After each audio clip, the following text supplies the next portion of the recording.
conceito de mídia é inerente à sua condição física. Para compreender sua complexidade, é possível dividir o problema em categorias que abordam aspectos específicos do conceito.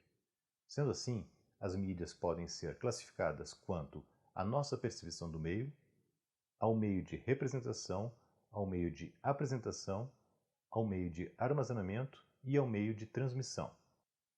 A percepção do meio considera o ser humano e sua relação com o meio ambiente.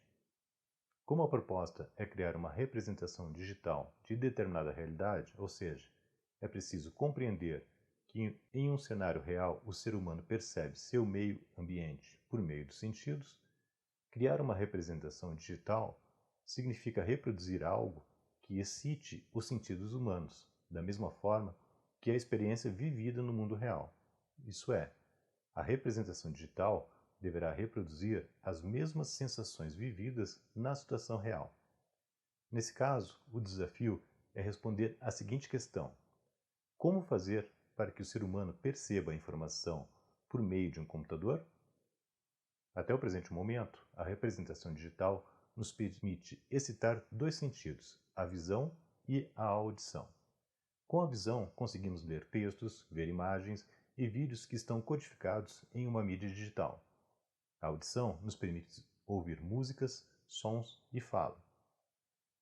Cada mídia define representações e valores e espaço. Por exemplo, o papel e o monitor definem espaços de representação visual. O som estéreo define espaços de representação acústica. Do ponto de vista da informática, a questão a ser respondida é: como codificar essa informação no computador? Por ser um dispositivo digital, o computador só realiza operações sobre valores binários.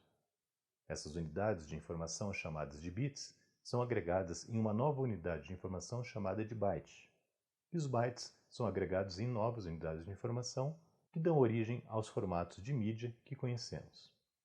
Para que isso funcione, o computador precisa codificar e decodificar as unidades de informação, usando o mesmo protocolo em ambas as operações.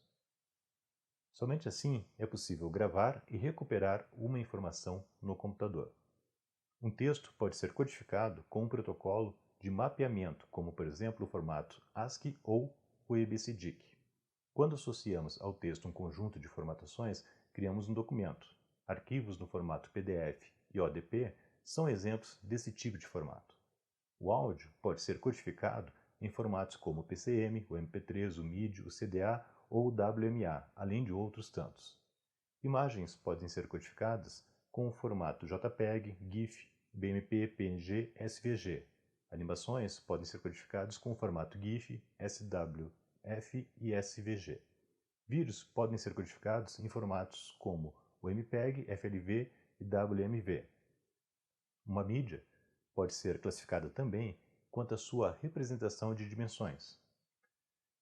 As dimensões podem ser espaciais, isto é, representações bidimensionais ou tridimensionais, ou espaço-temporais, nas quais a quarta dimensão representa o tempo. As representações espaciais são chamadas de mídias discretas.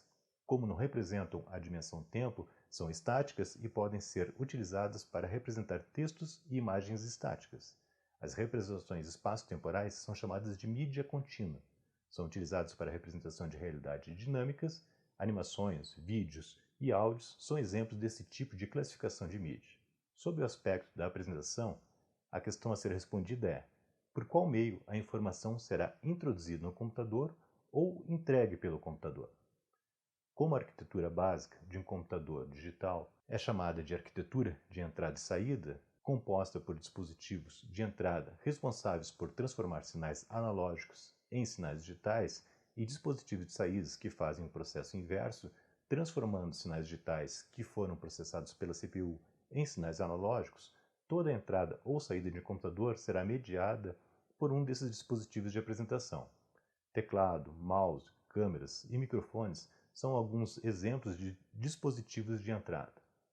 Monitores, impressoras e alto-falantes são exemplos de dispositivos de saída.